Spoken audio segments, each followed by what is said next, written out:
الحمد لله نحمده ونستعينه ونستغفره ونؤمن به ونتوكل عليه ونعوذ بالله من شرور أنفسنا ومن سيئات أعمالنا من يهده الله فلا مضل له ومن يضلله فلا هادي له ونشهد أن لا إله إلا الله وحده لا شريك له ونشهد أن سيدنا وسندنا وحبيبنا وطبيب قلوبنا ومولانا محمد الذي أرسله بالحق بشيرا ونذيرا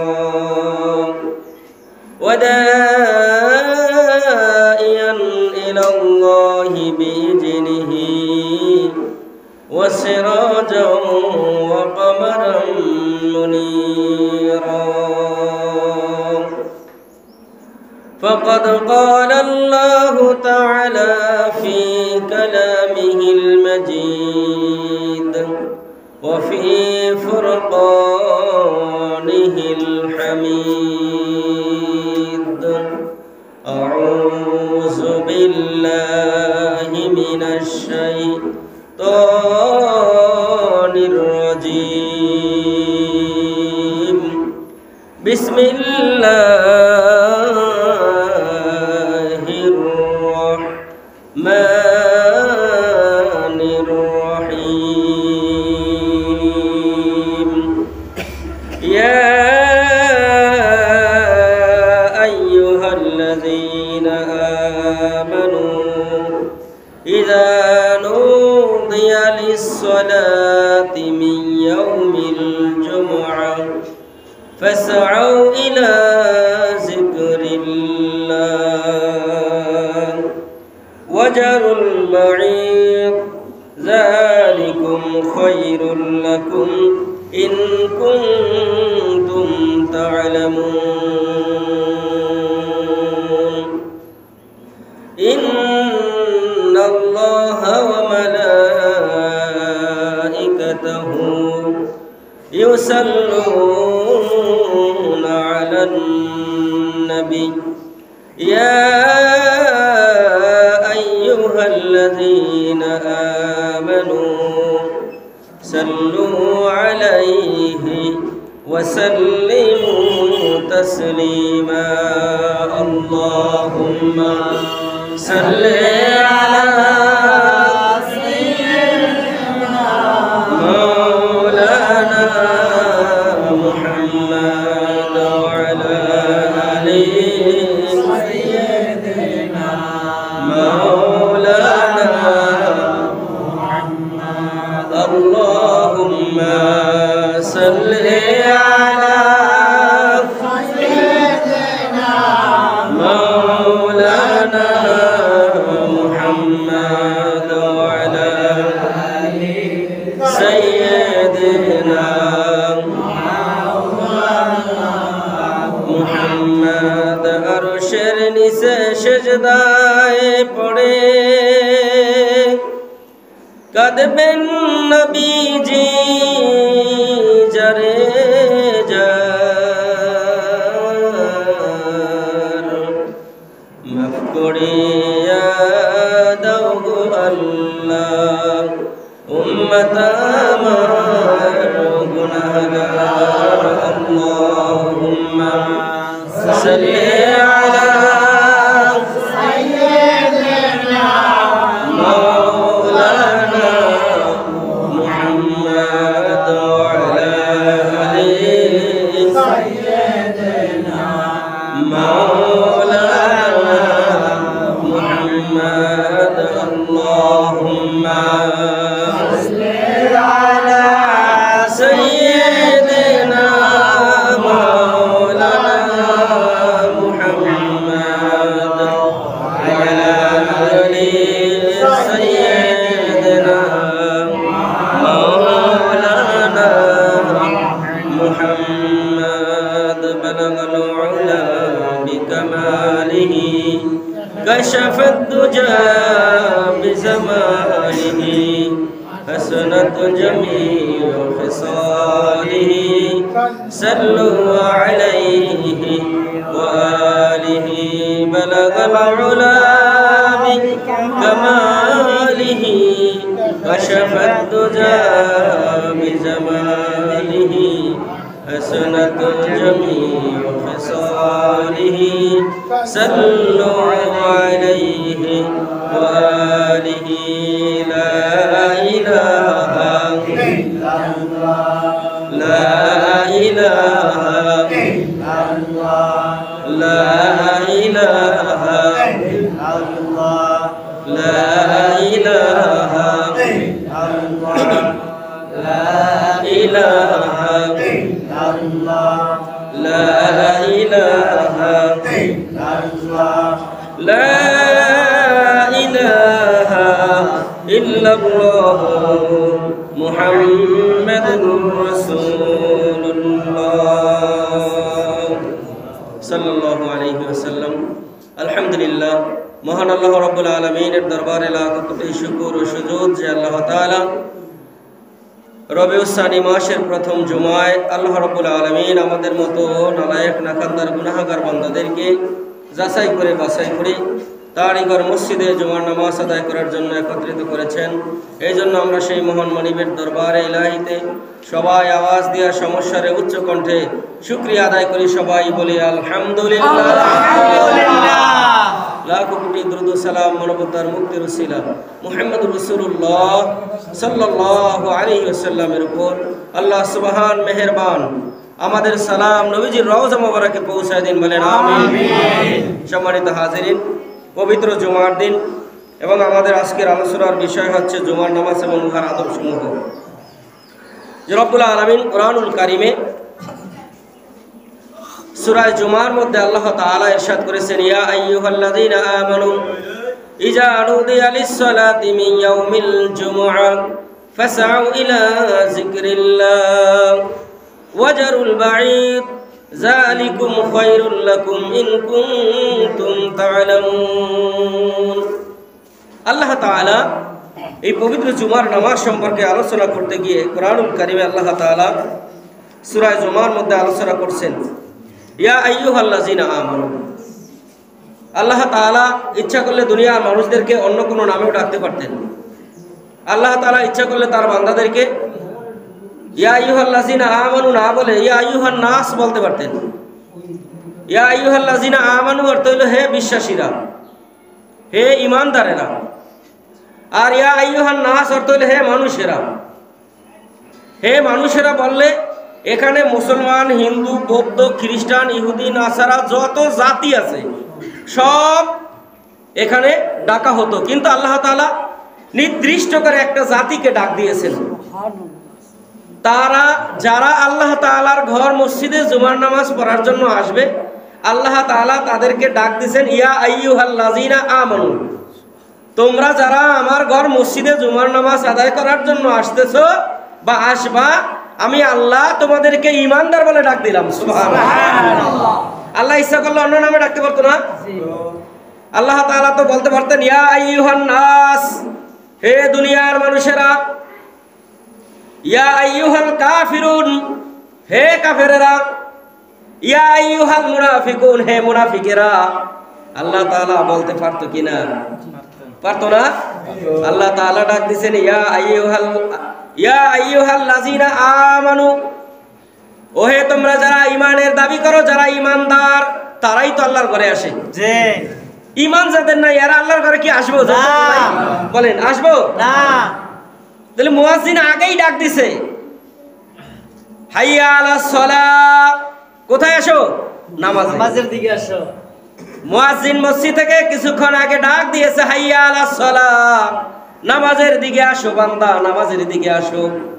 বান্দা যদি মুয়াজ্জিনকে প্রশ্ন করে, মুয়াজ্জিন তুমি যে আমাদেরকে নামাজের দিকে ডাকলা, তুমি যে আমাদেরকে আল্লাহর ঘরে আসার জন্য বললা, এই ঘরে আসলে কি হবে? এই ঘরে আসলে আমরা কি পাবো? আমরা তো দুনিয়ায় যদি বাহিরে কাজকর্ম করি, আমরা আমাদেরকে মাইনা দেওয়া হবে, আমাদেরকে টাকা পয়সা দেওয়া হবে, কিন্তু এমন একটা জায়গায় তুমি ডাকতেছো যেই জায়গায় গেলে কেউ একটা পয়সা দিবে না, বরঞ্চ ইমাম সাহেব মসজিদের জন্য কালেকশন করে টাকা রাইখা দিবে। কি বলেন, রাখবে না?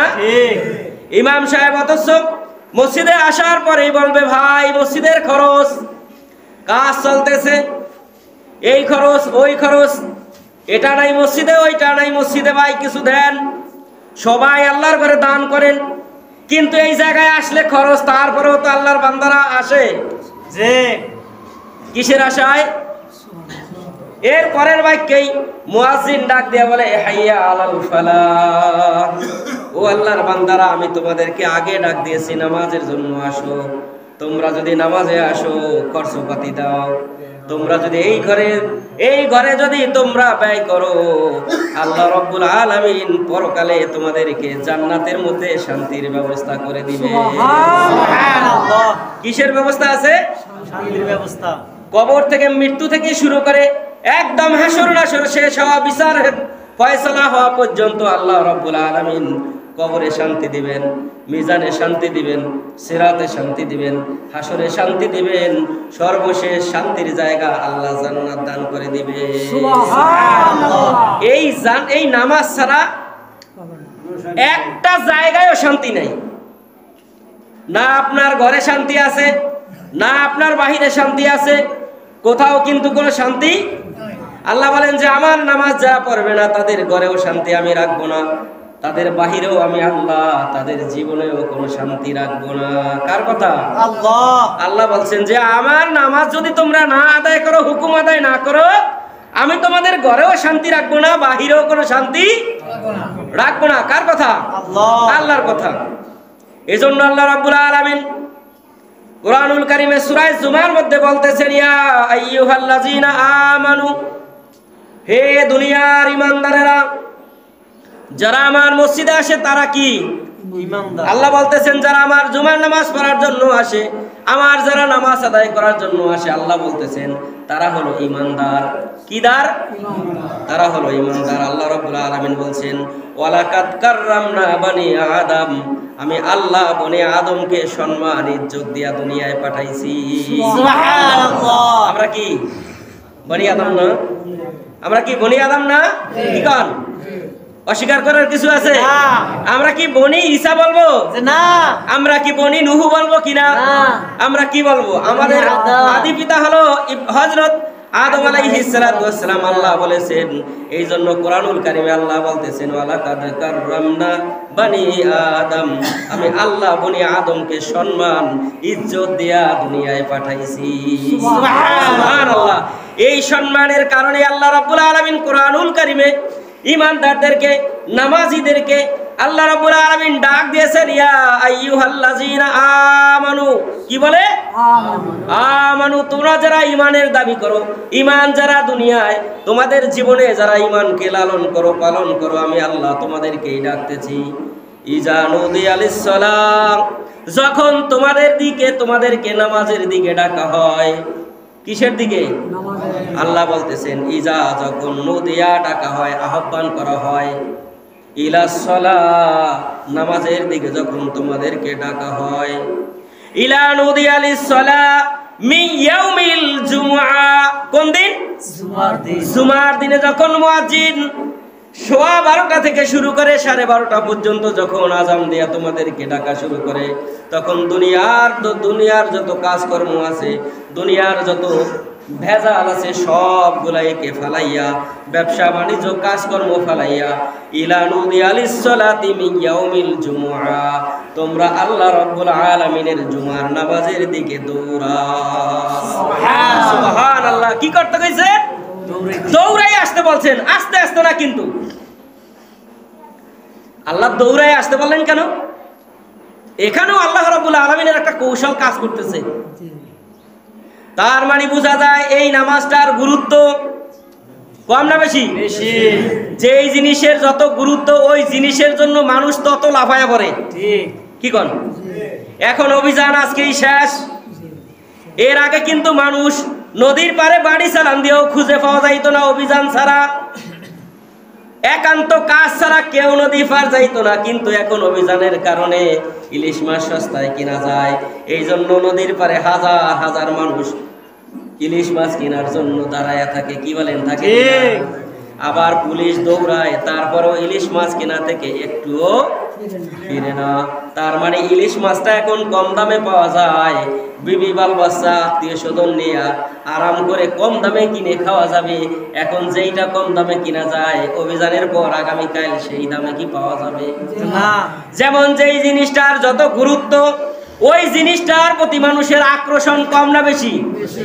আকর্ষণ বেশি। এজন্য আল্লাহ রাব্বুল আলামিন ইলা নুদিয়া লিস-সালাতি মিন ইয়াউমিল জুমআ, আল্লাহ এই জন্য বলছেন যখন জুমার নামাজের আজান হবে, ও ইমানদারেরা, ও মুমিনেরা, তোমরা আজান হওয়ার সাথে সাথে দুনিয়ার ব্যবসা বাণিজ্য কাজ কর্ম সব থেকে ফারেক হইয়া তোমরা আল্লাহ রাব্বুল আলামিনের ঘরের দিকে দৌড়াও। সুবহানাল্লাহ। কে বলতেছেন? আল্লাহ। আল্লাহ রাব্বুল আলামিন বলতেছেন ইলা নুদিয়া লিস-সালাতি মিন ইয়াউমিল জুমআ। আল্লাহ নবীজি সাল্লাল্লাহু আলাইহি ওয়াসাল্লাম যখন ইন্তেকাল করবেন, আজরাইল যখন আল্লাহ নবীজির বুকের উপরে হাত রেখেছিলেন, আজরাইল যখন আল্লাহ নবীজির জান কবজ করবেন, সেই সময় আল্লাহ নবীজির জ্ঞান ছিল, তখনও তার হুঁশ ছিল। আল্লাহ নবীজি তার দুনিয়ার উম্মতদের জন্য বলে গেলেন আসসালাত আসসালাত আসসালাত ওয়া মা মালাকাত আইমানুকুম। ও আমার দুনিয়ার উম্মতেরা, তোমরা শোনো, আমি তো চলে যাইতেছি, আল্লাহ রাব্বুল আলামিনের হুকুম তোমাদের উপরে রেখে যাচ্ছি। আমার পরে এখন তোমরা আমি জীবিত থাকা অবস্থায় যেইভাবে আমার পিছনে নামাজ আদায় করেছো, আমার পরে আমার সাহাবীদের পিছনে ওইভাবে নামাজ আদায় করবে। যখন সাহাবীরা থাকবে না, কিয়ামত পর্যন্ত তোমরা আমি এবং আমার সাহাবীদের অনুসরণ করে তোমরা ওইভাবেই নামাজ আদায় করিও।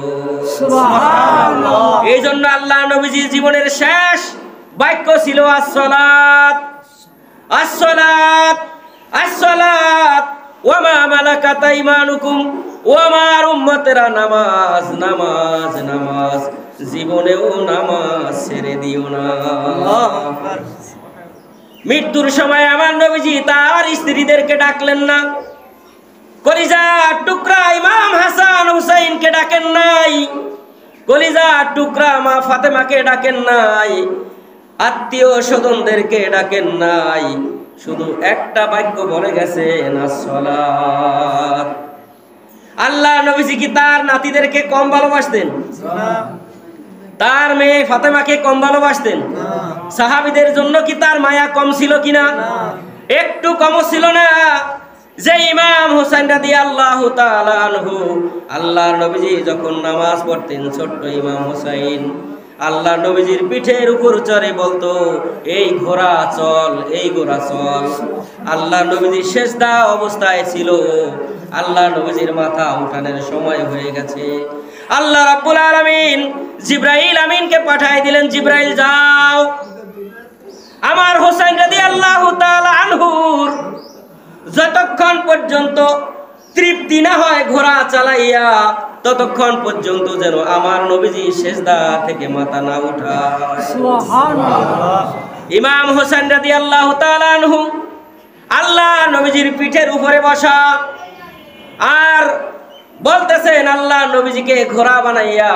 ইমাম হুসাইন বলেন, এই ঘোড়া চল, কারণ ইমাম হুসাইন এখনো বুঝে না ঘোড়া কোনটা আর মানুষ কোনটা। ইমাম হুসাইন রাদিয়াল্লাহু তাআলা আনহুর যখন মন ভরে গেল, ঘোড়া চালানো যখন শেষ, ইমাম হুসাইন আল্লাহ নবীজির পিঠ থেকে নামলেন। এরপরে আল্লাহ নবীজি সেজদা থেকে মাথা উঠালেন, নামাজ শেষ করলেন। নামাজ শেষ করে সালাম ফিরায়া আল্লাহর নবীজি ইমাম হোসেনকে বললেন, হোসেন, তোমার বুঝি ঘোড়া চালানোর খুব শখ হয়েছে? ইমাম হোসেন বললেন, না না, আমি মনে হয় দুনিয়ার ঘোড়ার পিঠে চড়ে যতটা না আনন্দ পাইতাম, যতটা না খুশি হইতাম, যতটা না আরাম পাইতাম নানা, তোমার পিঠে উঠে ঘোড়া চালাইয়া তার চেয়ে বেশি আরাম পাইছি। আল্লাহ নবীজি ইমাম হোসেনকে বুকের মধ্যে জড়ায় ধরলেন, ইমাম হোসেনের কপালে গালে ঠোঁটে চুমা দিলেন, বললেন নানা তুমি আমার জন্য আমাকে দিয়া তুমি ঘোড়া চালাইছো না, তোমার মনে হয় ঘোড়া চালানোর খুব শখ। আল্লাহ নবীজি এমন কোন শখ নাই নাতিদের শখ পূরণ করেন নাই। কি বলেন, দুনিয়ার নানা এবং দাদারা নাতি নাতকুদের শখ মিটানোর জন্য যত কষ্ট করা লাগে করে কিনা, করে না? এজন্য ইমাম হোসেন রাদিয়াল্লাহু তাআলা আনহু একদিন আল্লাহ নবীজিকে বললেন নানা, ও নানা বলো তো তুমি বড় না আমি বড়? আল্লাহ নবীজি বললেন নানা তুমি বড় না আমি বড়, হঠাৎ করে এরকম প্রশ্ন কেন করলা? ইমাম হোসেন বললেন নানা এখানে কাজ আছে, কথা আছে, তোমার সঙ্গে কিছু আজকে বোঝাপড়া আছে নানা, বলো তুমি বড় না আমি বড়? আল্লাহ নবীজি বললেন আমি বড়। ইমাম হোসেন রাদিয়াল্লাহু তাআলা আনহু বললেন নানা না তুমি বড় না আমি বড়। আল্লাহ নবীজি বললেন কেমনে তুমি বড় হয়ে গেলা? তুমি তো আমার চেয়ে বয়সেও ছোট, আমার চেয়ে সাইজেও ছোট, আমার দেহর চাইতেও তোমার দেহটা চিকন, তুমি তো ছোট্ট বালক আর আমি তো বড় হয়ে গেছি। আল্লাহ নবীজি বললেন আমি তো তোমার চাইতে সব দিক দিয়া বড়। ইমাম হোসেন বললেন না নাজি না, আপনার চাইতে আমি বড়। আল্লাহ নবীজি বললেন তুমি কেমনে বড় বলো? ইমাম হোসেন রাদিয়াল্লাহু তাআলা আনহু প্রশ্ন করলেন নানা আপনার নানার নাম কি, আপনার বাবার নাম কি? প্রথম প্রশ্নই ছিল আপনার বাবার নাম কি বলেন? আল্লাহ নবীজি বললেন আমার বাবার নাম আব্দুল্লাহ। ইমাম হোসেন বললেন আব্দুল্লাহ পর্যন্তই শেষ, সামনেও কিছু নাই পিছনেও কিছু নাই। ও নানা তুমি কি আমার বাবারে চেনো? তুমি কি আমার বাবাকে চেনো নাকি? ইমাম হোসেন বললেন বা নানা আমার বাবা হলেন আসাদুল্লাহ বিল গালিব, আল্লাহ রাব্বুল আলামিন স্বয়ং আমার বাবা হযরত আলীকে দুনিয়ার কাফেরদের জন্য বাগ বানায় পাঠাইছে। সুবহানাল্লাহ। ও নানা বলো তো আমি এখন বড়, বাবার দিক দিয়ে আমি বড় না তুমি বড়? আল্লাহ নবীজি বললেন ও নানা আমি তো ঠকে গেলাম, আসলেই তো আমার বাবা আব্দুল্লাহ পর্যন্তই শেষ, আমার বাবা দুনিয়ার কে চিনে, কিন্তু তোমার বাবা আলীকে কিয়ামত পর্যন্ত দুনিয়ার সব মানুষ বাঘ হিসাবে চিনবে। আল্লাহ নবীজিকে হযরত ইমাম প্রশ্ন করলেন নানা আর বলবো নাকি? আল্লাহ নবীজি বললেন বলো বলো, তোমার যত প্রশ্ন আসে তুমি আজকে বলে নাও। আল্লাহ নবীজি সাল্লাল্লাহু আলাইহি ওয়াসাল্লামকে ইমাম হোসেন প্রশ্ন করলেন নানা বলো তো তোমার মায়ের নাম কি? ও নানা তোমার মায়ের নাম কি বলো? আল্লাহ নবীজি বললেন আমার মায়ের নাম আমেনা। ইমাম হোসেন বললেন নানা এই পর্যন্তই তো শেষ, তোমার মা আমেনাকে দুনিয়ার কয়জন মানুষ চিনে? আর কয়জন মানুষ হইবা চিনবে? তুমি কি আমার মাকে চিনো নাকি? আমার মা হলেন সাইয়্যিদাতু আহলিল জান্নাহ ফাতেমাতুজ জহরা রাদিয়াল্লাহু তাআলা আনহা। ও নানা যে আল্লাহ রাব্বুল আলামিন দুনিয়ার থেকে যত নারীদেরকে আল্লাহর জান্নাতে নেবেন, সেই আল্লাহ রাব্বুল আলামিন সমস্ত নারীদের সরদারিনী জান্নাতের মধ্যে আমার মাকে বানায় দিয়েছে। সুবহানাল্লাহ। ও নানা বলো তো আমার মা এখন বড় না তোমার মা আমেনা বড়? আল্লাহ নবীজির চোখ থেকে পানি বের হয়ে গেল, বলল নানা আমি বাবার দিক দিয়েও ঠকে গেলাম, মায়ের দিক দিয়েও তো ঠকে গেলাম নানা। আল্লাহর নবীজির কলিজার টুকরা ইমাম হুসাইন বললেন নানা গো এখনো আরো বাকি আছে, আরো শুনবা নাকি? আল্লাহর নবীজি বললেন শুনবো বলো। এবার আল্লাহর নবীজির কলিজার টুকরা ইমাম হুসাইন বললেন নানা এবার বলো তো বলো তোমার নানার নাম কি? আল্লাহর নবীজি বললেন আমার নানার নাম হলো আব্দুল ওয়াহাব জুহুরি, তিনি আরবের একজন বড় স্বর্ণ ব্যবসায়ী ছিলেন। আল্লাহ নবীজিকে বললেন নানা তোমার নানা আব্দুল ওয়াহাব জুহুরি একজন সোনার ব্যবসায়ী ছিল, একজন স্বর্ণকার ছিল, এই পর্যন্ত তোমার নানার ঠিকানা শেষ, তুমি কি আমার নানারে চেনো নাকি? আল্লাহর নবীজির কোলের ভিতরে নাতি ইমাম হোসাইন নানাকে কোলের মধ্যে থেকে থেকে প্রশ্ন করতেছেন, ও নানা, তুমি কি আমার নানা আমার নানাকে চিনো নাকি? তোমার নানা ওহাব জুহুরিরে কয়জন মানুষ চিনে দুনিয়ার? আমার আল্লাহ রব্বুল আলামিন আমার নানাকে সমস্ত নবীদেরও সরদার বানায় পাঠায় দিয়েছে। আমার নানা হলো ইমামুল মুরসালিন, খাতামুন নবিয়্যিন ওয়াল মুরসালিন, আফতাবে নবুওয়াত, শাহেনশাহে রিসালাত, আখিরি জমানার নবী মুহাম্মদুর রাসূলুল্লাহ, যিনি দুনিয়ারও নবী, কবরেরও নবী, আখিরাতেরও নবী, জমিনেরও নবী, আসমানেরও নবী। তিনি হলেন আমার নানা মুহাম্মদুর রাসূলুল্লাহ। তিনি হলেন আমার নানা মুহাম্মদুর রাসূলুল্লাহ সাল্লাল্লাহু আলাইহি ওয়াসাল্লাম। আল্লাহর নবী ইমাম হোসেনকে এইবার বুকের মধ্যে একটু চাপ দিয়ে আটকায় ধরলেন। চোখ থেকে দরদর করে পানিগুলো বের হয়ে গিয়েছে আল্লাহর নবীজি ইমাম হোসেনের ঠোঁটে, গালে, কপালে চুমা দিলেন আর বললেন, নানা, মায়ের দিক দিয়া ঠকে গেলাম, বাবার দিক দিয়া ঠকে গেলাম, নানার দিক দিয়েও তো ঠকে গেলাম। আল্লাহর নবীজির কলিজা টুকরা ইমাম হোসাইন এবার নানার কোলের মধ্য থেকে কল্লা টানা দিয়া আল্লাহ নবীজির মাথার উপরে একটু মাথা উঠাইয়া আল্লাহ নবীজিকে বলতেছেন, নানা দেখো তো নানা, তোমার মাথার উপরে না আমার মাথাটা উপরে? ও নানা, তোমার মাথা উপরে না আমার মাথাটা উপরে, একটু দেখো। আল্লাহর নবীজি সাল্লাল্লাহু আলাইহি ওয়াসাল্লাম এবার ইমাম হোসেনকে বললেন, নানা মাথা তো তোমার উপরেই দেখা যায়। ইমাম হোসেন বললেন, নানা দেখো আমার মাথার মাথা উপরে, নিশ্চয় সেই বড়। সুবহানাল্লাহ। বড় কে?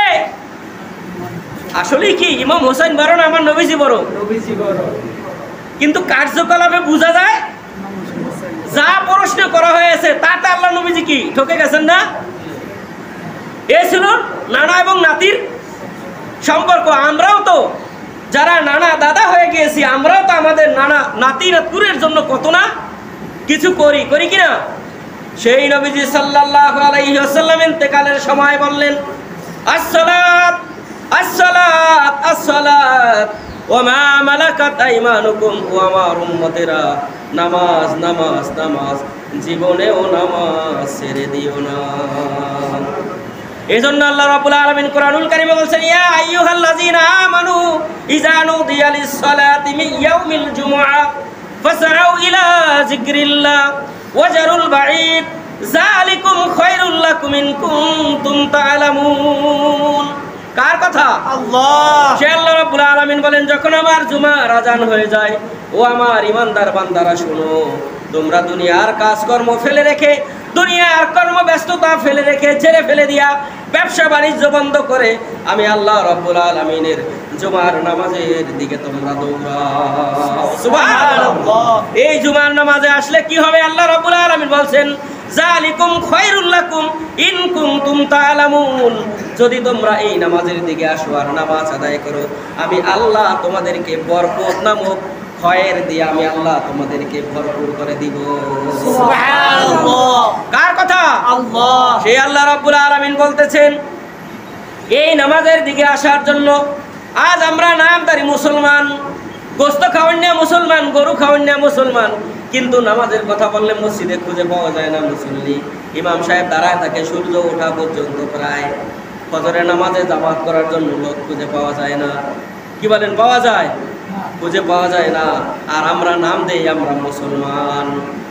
কিন্তু আল্লাহ রাব্বুল আলামিনের হাবিব সাল্লাল্লাহু আলাইহি ওয়াসাল্লাম হাদিস শরীফে বলছেন, কিয়ামতের ময়দানে সর্বপ্রথম যে আমলটার হিসাব আল্লাহ রাব্বুল আলামিন নেবেন তার নাম হচ্ছে নামাজ। কিসের হিসাব? আগে হিসাব নেবেন কিসের? নামাজের হিসাব আল্লাহ রাব্বুল আলামিন। আল্লাহ নবীজি সাল্লাল্লাহু আলাইহি ওয়াসাল্লাম এই জুমার নামাজের ফজিলত বর্ণনা করতে যাইয়া আল্লাহর নবীজি সাল্লাল্লাহু আলাইহি ওয়াসাল্লাম বলতেছেন, আন জাবির রাদিয়াল্লাহু তাআলা আনহু থেকে বর্ণিত, বিশ্ব নবী মুহাম্মদুর রাসূলুল্লাহ সাল্লাল্লাহু আলাইহি ওয়াসাল্লাম হাদিসে পাকের মধ্যে ইরশাদ করেছেন, যেই ব্যক্তি জুমার দিনে যখন মুয়াজ্জিন আজান দেওয়ার জন্য যখন প্রস্তুতি নেবে, আগের থেকেই এলান হয়ে যায় আজকে পবিত্র জুমার দিন। সকল মুসলমান ভাইরা উজু করে পবিত্র হয়ে আপনারা আল্লাহর ঘর মসজিদের দিকে চলে আসেন। কি বলেন, হয় কিনা আওয়াজ? আগেই আজানের আগেই ডাকা হয় ঘরে আসার জন্য। আল্লাহর নবীজি বলছেন জুমার দিন যখন আগমন করে, জুমার দিন যখন হয়, ওই দিন সুবহে সাদিক থেকে শুরু করে আল্লাহ রাব্বুল আলামিনের মসজিদ ঘর জুমার ঘরের পাশে আল্লাহ রাব্বুল আলামিনের একদল ফেরেশতা দাঁড়ায় থাকেন। একদল ফেরেশতা গেটে দাঁড়ায় থাকেন। যখন মুয়াজ্জিন আজান দিবে অথবা মসজিদে আজান হওয়ার আগে অনেক মুসল্লি তো চলে আসে। কি বলেন, আসে কিনা?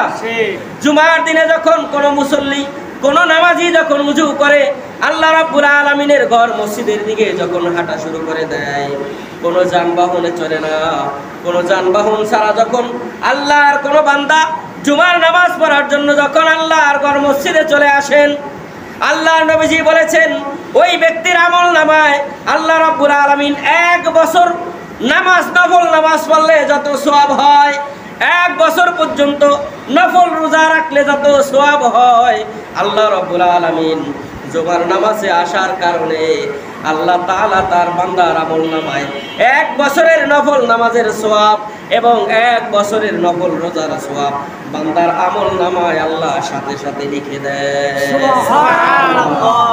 এই হলো জুমার ফজিলত। এরপর আল্লাহর নবীজি অন্য হাদিসে বলছেন জুমার দিন যখন শুরু হয়ে যায় সুবহে সাদিক থেকে শুরু করে জুমার মসজিদের গেটে একদল ফেরেশতা আল্লাহ রাব্বুল আলামিনের পক্ষ থেকে দাঁড়ায় থাকেন। জুমার মসজিদে যখন সর্বপ্রথম পায়ে হেঁটে এসে যখন কোনো মুসল্লি আল্লাহর ঘরের মধ্যে ঢুকে, ফেরেশতারা তার আমলনামায় লিখতে থাকেন যেই ব্যক্তি আল্লাহর ঘর মসজিদে সর্বপ্রথম জুমার নামাজের জন্য ঢুকলো, আল্লাহ তাআলা ওই ব্যক্তির আমলনামায় একটা উট কোরবানি দিলে, একটা উট সদকা করলে যত সওয়াব হয়, ওই পরিমাণ সওয়াব আল্লাহ রাব্বুল আলামিন সর্বপ্রথম ওই মসজিদে ঢোকা ব্যক্তির আমলনামায় আল্লাহ রাব্বুল আলামিন লিখে দেয়। এইভাবে করে দ্বিতীয় ব্যক্তি যিনি মসজিদে নামাজ পড়ার জন্য জুমার দিনে ঢুকবে, আল্লাহ রাব্বুল আলামিনের ফেরেশতারা বলেন, আল্লাহ নবীজি বলেছেন দ্বিতীয় ব্যক্তির আমলনামায় আল্লাহ রাব্বুল আলামিন একটা গরু সদকা করে দিলে যত সওয়াব হয় অত পরিমাণ সওয়াব আল্লাহ দ্বিতীয় ব্যক্তির আমলনামায় লিখে দেয়। সুবহানাল্লাহ। এরপরে তৃতীয় ব্যক্তি যিনি ঢুকবেন তার আমলনামায় একটা বকরি, একটা খাসি ছাগল যদি আল্লাহ রাস্তায় সদকা করে দেওয়া হয় যতটুকু সওয়াব হয় ওই পরিমাণ সওয়াব আল্লাহ রাব্বুল আলামিন তৃতীয় ব্যক্তির আমলনামায় আল্লাহ লিখে দেন। সুবহানাল্লাহ। চতুর্থ ব্যক্তির আমলনামায় আল্লাহ নবীজি বলছেন চতুর্থ ব্যক্তির আমলনামায় যিনি 4 নম্বরে আল্লাহর ঘর মসজিদে ঢুকবেন তার আমলনামায় একটা মুরগি কোরবানির সওয়াব আল্লাহ রাব্বুল আলামিন দান করে দেন। এরপরে 5 নম্বরে যেই ব্যক্তি মসজিদে ঢুকবেন আল্লাহ নবীজি বলছেন ওই ব্যক্তির আমলনামায় একটা মুরগির ডিম অথবা একটা হাঁসের ডিম সাদকা করলে যতটুকু সওয়াব হয় অতটুকু পরিমাণ সওয়াব আল্লাহ রাব্বুল আলামিন বান্দার আমলনামায় দিয়ে দেয়। সুবহানাল্লাহ।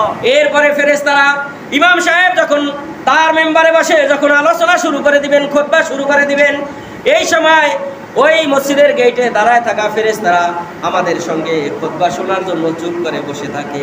সুবহানাল্লাহ। এখন আমরা আমাদের এখানে আল্লাহ রাব্বুল আলামিনের অগণিত ফেরেশতারা আমাদের সঙ্গে আজকের জুমায় অংশগ্রহণ করেছেন। সুবহানাল্লাহ। এটা আমার কথা নয়, কার কথা? আমার নবী বিশ্ব নবী মুহাম্মদ রাসূলুল্লাহ সাল্লাল্লাহু আলাইহি ওয়াসাল্লাম হাদিস দ্বারা প্রমাণিত, তিনি বলছেন যে যখন খুতবা শুরু হয়ে যাবে তখন মসজিদের গেটে দাঁড়ানো থাকে ফেরেশতারা তো আছেই, তারপরে আমার প্রত্যেকটা মানুষের সঙ্গে 2 জন ফেরেশতা আছে কিনা? আছে। আল্লাহ কোরআনে বলছেন কিরামান কাতিবিনা ইয়ালামুনা মা তাফআলুন। কিরামান কাতিবিন 2 জন ফেরেশতা, সম্মানিত 2 জন ফেরেশতা, একজন ডান কাঁধে বসা আর একজন বাম কাঁধে বসা। এই 2 জন ফেরেশতার কাজ হলো বান্দা যখন জন্ম থেকে শুরু করে মৃত্যু পর্যন্ত এই 2 জন ফেরেশতার ডান কাঁধে যিনি বসা থাকবেন তার কাজ হলো বান্দা যত নেক আমল করবে সাথে সাথে বান্দার নেক আমলটা ডায়েরিতে লিখে রাখা। সুবহানাল্লাহ। আর বাম কাঁধে যিনি থাকবেন তার কাজ হলো বান্দা যত গুনাহ করবে, অপরাধ করবে, সমস্ত গুনাহ এবং অপরাধগুলোকে তার ডায়েরিতেও লিখে রাখা। দুনিয়াতে যদি লেনদেন করা হয় লিখে না রাখলে কয়েকদিন পরে অস্বীকার করে। কি অস্বীকার করে না? লেনদেন যদি লিখে না রাখা না হয়, দোকানদার যদি তার ব্যবসায় বাকি দেওয়ার পরে যদি লিখে না রাখেন কয়েকদিন পর চাওয়ার পরে বলবে তোমার না লগ লগ দিয়া দিছি, অথবা সকালে নিছি বিকালে দিছি, অথবা 2 দিন পরে দেওয়ার কথা দিয়া দিছি। এ মিয়া তুমি খেয়াল করিয়া দেখো, কি বলেন? এরকম হয় না? লিখে না রাখার দুর্দশা কি হয়? এরকম হইতো না, পাওয়ার আশঙ্কাটাই বেশি। কিন্তু আমি আপনার আমল নামাগুলো ফেরেশতারা লিখে রাখতেছেন প্রত্যেকটা মুহূর্তে, প্রতিটা সেকেন্ডে। কিয়ামতের ময়দানে আল্লাহ বলেছেন, ফামাইয়ামাল মিসকালা যাররাতিন খায়রান ইয়ারা। কিয়ামতের ময়দানে আল্লাহ রাব্বুল আলামিন বান্দার আমল নামা ফামান উতিয়া কিতাবাহু বিয়ামিনিহি, আল্লাহ বলেন কিয়ামতের ময়দানে আমি আল্লাহ রাব্বুল আলামিন বান্দার প্রত্যেকটা আমল নামা ইমানদারদের আমি ডান হাতে দান করে দিব, আর বেঈমানদের আমল নামাগুলো পিছন দিক থেকে উড়ে উড়ে কোন হাতে আসবে? বাম হাতে আসবে। সেই দিন আল্লাহ রাব্বুল আলামিন বলছেন, ফামাইয়ামাল মিসকালা যাররাতিন খায়রান ইয়ারা। ও বান্দা, দুনিয়ার যাররা, একটা সরিষাকে 70টা ভাগ করলে, একটা বালুকণা পরিমাপ, বালুকণাকে 70টা ভাগ করলে এক একটা কণাকে বলা হয় যাররা। একটা সরিষাকে যদি 70টা ভাগ করা হয়, বলেন তো আমরা খালি চোখে দেখবো ভাগ? খালি চোখে যা দেখা যায় না, এটার নাম হলো যাররা। এরকম পরিমাণ যদি নেক আমল আপনি দুনিয়াতে করে যান, এই পরিমাণ নেক আমল এই ফেরেশতা, ডান কাদের ফেরেশতা আপনার আমল নামা থেকে বাদ দিবে না। কিয়ামতে আপনি এই ক্ষুদ্র পরিমাণ নেক আমলটাও এই 2 চোখ দিয়ে আল্লাহ রাব্বুল আলামিন বড় করে আপনাকে দেখায় দিবে। সুবহানাল্লাহ। এরপরে আল্লাহ রাব্বুল আলামিন পাশাপাশি আয়াতের মধ্যে বলছেন, ওয়া মাইয়ামাল মিসকালা যাররাতিন শাররান ইয়ারা। ও বান্দা, দুনিয়ার ক্ষুদ্র থেকে ক্ষুদ্র আকৃতির একটা বদ আমল, একটা গুনাহ তোমার আমল নামা থেকে বাদ দেওয়া হবে না, তাও তুমি কিয়ামতের ময়দানে দেখতে পারবা। ও মুসলমান ভাইরা আমার, ও আল্লাহর বান্দারা, বলেন আজকে আমরা যত শয়তানি করি, যত নামাজ কামাই দেই, যত বদমাশি করি কিনা, সব আমাদের আমল নামায় লেখা হয় কি হয় না? তাহলে আমার এই জিন্দেগিটার কি মূল্য আছে বলেন? আমার জীবনে আমি যত অপরাধ করেছি, সব অপরাধ আমার বাম কাঁধের উপর দেওয়া আছে কিনা? আর আমি যত নেক কাজ করেছি, নেক কাজগুলো আমার ডান কাঁধের উপর দেওয়া আছে কিনা? আপনি এই মাথাটা যখন রাতের বেলা বালিশের সঙ্গে মিশায় যখন ঘুম আসতে যাবেন, আপনি তাড়াতাড়ি ঘুমটা না আসে 5টা মিনিটের জন্য 24টা ঘন্টার হিসাব আপনি বালিশের সঙ্গে মাথা লাগায় চিন্তা করেন, আমি ঘুম থেকে উঠে আবার ঘুমাইতে যাওয়ার আগ পর্যন্ত আপনি কয়টা ভালো কাজ করেছেন, কয়টা নেকের কাজ করেছেন, কয়টা বদের কাজ করেছেন, আপনি একটু অনুশোচনা করেন। শুয়ে শুয়ে আল্লাহ রাব্বুল আলামিনের কাছে বলেন, আল্লাহ আজকে আমার আমল নামার মধ্যে আমি যা আমল দেখতেছি, তার মধ্যে বদের ভাগ বেশি, গুনাহের ভাগ বেশি। আল্লাহ গো, দুনিয়ার কাজ করতে যাইয়া আমি তো তেমন বেশি নেকের কাজ করতে পারি না। আল্লাহ, এখন তো আমার বড় হইয়া গেছে শুইতে যাইয়া। ও আল্লাহ, আমি তো এখন শুইতে আসছি, আমি বলতেছি আল্লাহুম্মা বিইসমিকা ওয়া আমুতু ওয়া আহইয়া। আল্লাহ, আমি তোমার নাম নিয়ে ঘুমায়া পড়লাম, আমি তোমার নাম নিয়ে বালিশের উপর মাথা দিয়া মরে গেলাম। আল্লাহ, ও আল্লাহ, জানি না এই ঘুমই আমার জীবনের শেষ ঘুম কিনা, এই ঘুম আমার জীবনের শেষ ঘুম কিনা জানি না। আল্লাহ, এই ঘুম থেকে ফিরিয়া উঠানোর আগে আল্লাহ আমার জীবনে যত গুনাহ আছে সব গুনাহগুলো আল্লাহ এখন আমি তওবা করতেছি তোমার কাছে, দয়া করে তুমি সব গুনাহগুলো মাফ করিয়া দাও। আল্লাহ রাব্বুল আলামিন বলেন, বান্দা যখন এইভাবে অনুশোচনা করে, এইভাবে অনুনয় বিনয় করে, বালিশের সঙ্গে মাথা দিয়া আমার বান্দা যখন আমার কাছে বলবে, যদি ওই অবস্থায় চোখ থেকে 1 ফোঁটা পানি বের হয়ে যায়, ওই 1 ফোঁটা পানির বিনিময় আমি আল্লাহ রাব্বুল আলামিন বান্দার তামাম জিন্দেগীর গুনাহগুলো মুছে দিব। সুবহানাল্লাহ। এই জন্য আল্লাহ রাব্বুল আলামিন বলতেছেন, বান্দা যখন আমার নামাজের সময় হয়ে যায়, নামাজকে তোমরা ছেড়ে দিও না, কারণ এই নামাজ হলো তোমার সঙ্গী। এই নামাজ তোমাকে দুনিয়ায় শান্তি দিবে, এই নামাজ তোমাকে কবরে শান্তি দিবে, এই নামাজ তোমাকে যেই দিন পলসুরাত পার হতে হবে, মাথার চুলটা যত চিকন, পলসুরাতের পুলটা হবে সেরকম চিকন। আমরা দুনিয়াতে ব্রিজ দিয়েও অনেক সময় আতা না থাকলে আমরা কাঁপাই, ব্রিজটা যদি একটু নড়ে সরে, কাঠের ব্রিজ যদি হয় একটু লড়ে, আমরা মাঝে মাঝে খিস মারিয়া খারাই, আবার জুইলের চোটে খালের মধ্যে পড়ি কিনা। কি বলেন, ভয় হয় না? কিন্তু এটা তো দুনিয়ার ব্রিজ, দুনিয়ার কালভার্ট, দুনিয়ার সাঁকো। একটা বাঁশে কাজ না হলে দুইটাকে বাঁশ দেই, দুইটাই না হলে খেজুর গাছ দেই। যদি তাও না হয় আমরা বড় বড় সুপারি গাছ দিয়া মোড়া করে সাঁকো বানাই, তারপরেও দুনিয়ার সাঁকোতে ভয় হয়। ও আল্লাহর বান্দারা, যেই সাঁকোটা হবে চুলের মতো চিকন, নিচে হবে জাহান্নাম, বেলেনের চাইতে বেশি হবে ছুরিগুলো ধারালো জাহান্নামের। ওটার উপর পড়লে একটা ছুরি থেকে আর একটা ছুরি, একটা ছুরি থেকে আর একটা ছুরি। দুনিয়ার গরুর গোস্তের হাড় যদি কোপানো হয়, প্রথম যদি ছুরি দিয়ে না পারে, তারপরে কি দিয়া কোবায়? কি দিয়া কাটি? হ্যাঁ, চাপাটি দিয়া কোবাই। ধার না থাকলে যদি ওইটার সঙ্গে যদি বেশি পরিমাণ চর্বি লেগে যায়, আবার লোহার সঙ্গে ঘষে নেই, কি বলেন, ঘষে না? ঘষে নেওয়া হয় ধার করার জন্য। কিন্তু এমন একটা ছুরি, যেই ছুরিটা বারবার ধার করা লাগবে না। আর গরুর শরীরের চাইতে মানুষের শরীরে চর্বি কম না বেশি? চর্বি বেশি, তারপরে ওই ছুরিতে কোনোদিন চর্বি লাগবে না। এমন একটা জায়গা যখন আমাকে আপনাকে পার হতে হবে, সেই পার হওয়ার জায়গা, যে আমল দিয়ে আপনি পার হবেন, সেই আমলটার নাম হলো নামাজ। যে আমলের কারণে আল্লাহ রাব্বুল আলামিন এক বিগত এক মুড় মাথার উপরে যখন সূর্য থাকবে হাসরের ময়দানে, সেই জায়গায় আল্লাহ রাব্বুল আলামিন নামাজ পড়ার কারণে আল্লাহ বলছেন যে আমার নামাজিদের মাথার উপরে আমি নূরের টুপি সেই দিন পরাইয়া দিব। সুবহানাল্লাহ। কি পরাইয়া দেওয়া হবে?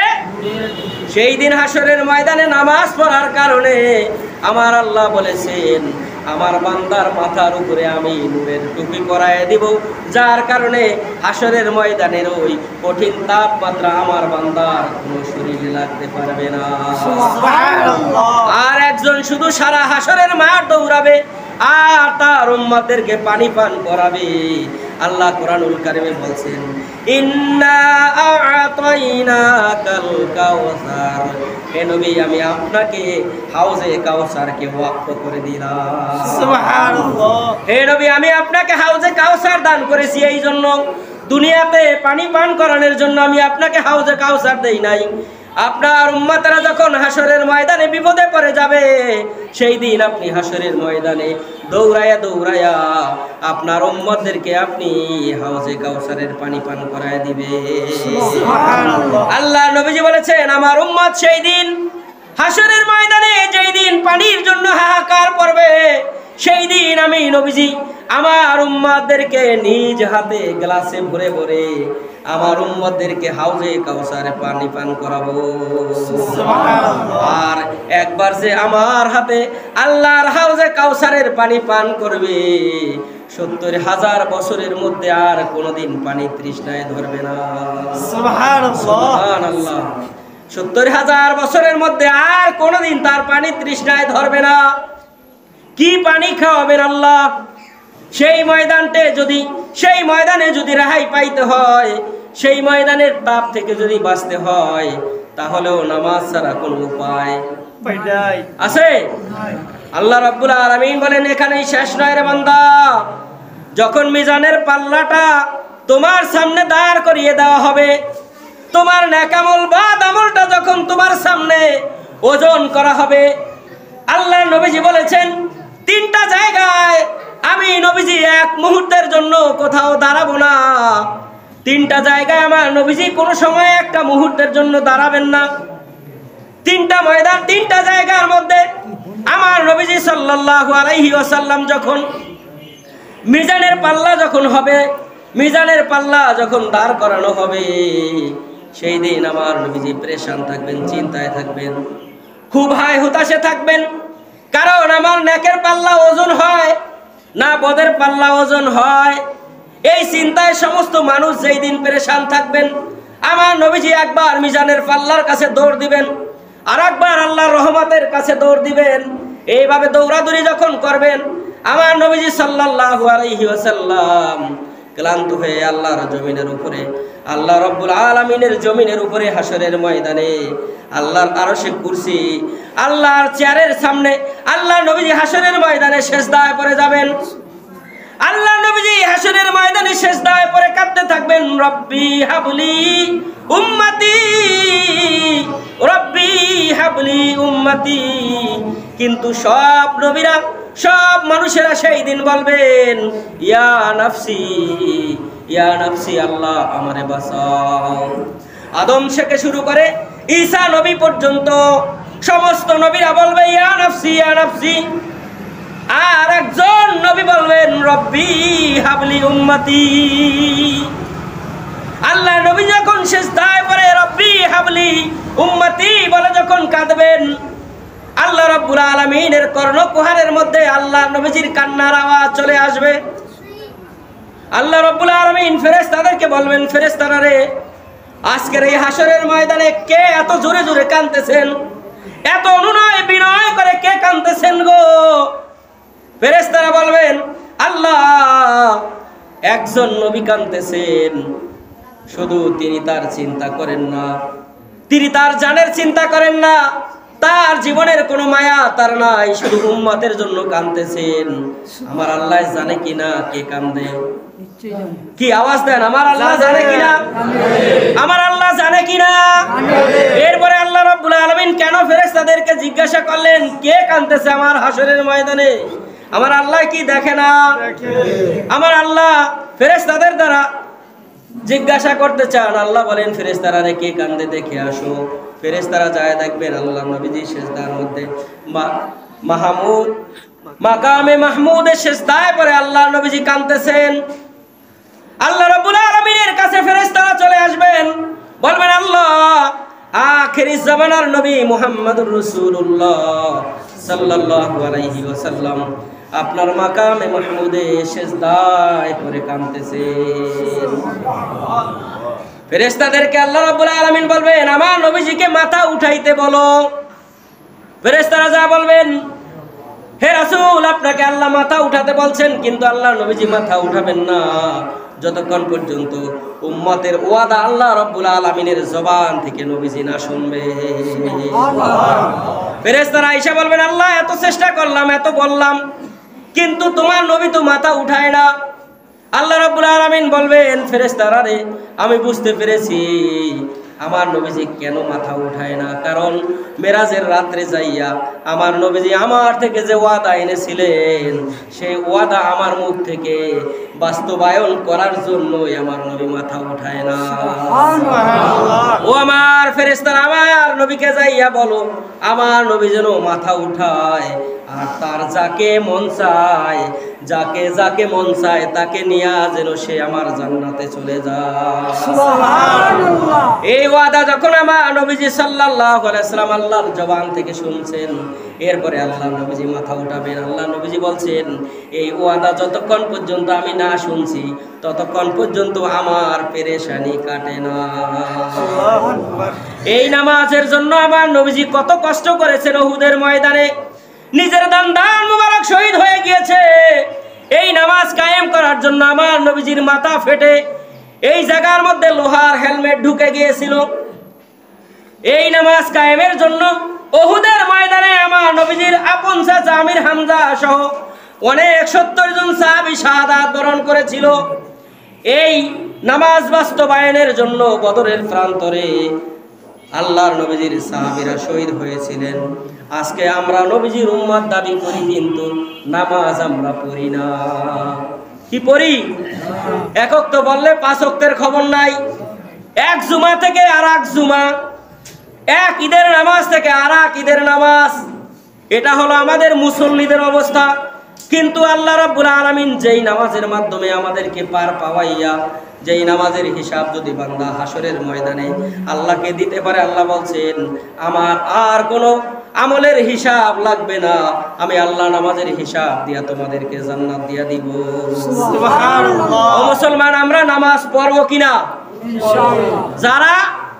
যারা নামাজ পড়বো আল্লাহকে সাক্ষী রেখে আমরা শুধু তারা বলবো, যারা একক তো পড়বো এক মাসে খবর রাখবো না, এরকম মানুষের ওয়াদার দরকার নাই। আমরা যারা আল্লাহকে ভয় করে নামাজ পড়বো আমরা শুধু বলবো যে আমরা নামাজ পড়বো। আমরা কি করবো? আমরা নামাজ পড়বো। নামাজে উপকার আমার হবে না আপনার, নামাজ আপনার পড়বেন আপনি, উপকার পাবেন আপনি। আমার চিল্লানোর দরকারটা কি? আল্লাহই তো কোরআনে 82 বার চিল্লা দিচ্ছেন ওয়াকিমুস সালাহ ওয়াতুজ যাকাত, নামাজ কায়েম করো, যাকাত দাও। কি আল্লাহ বলে নাই? বলছে। আমার চিল্লানোর দরকার কি মসজিদ থেকে? মুয়াজ্জিনের চিল্লানোর দরকার কি হাইয়া আলাস সালাহ বলার? কি বলেন দরকার ছিল?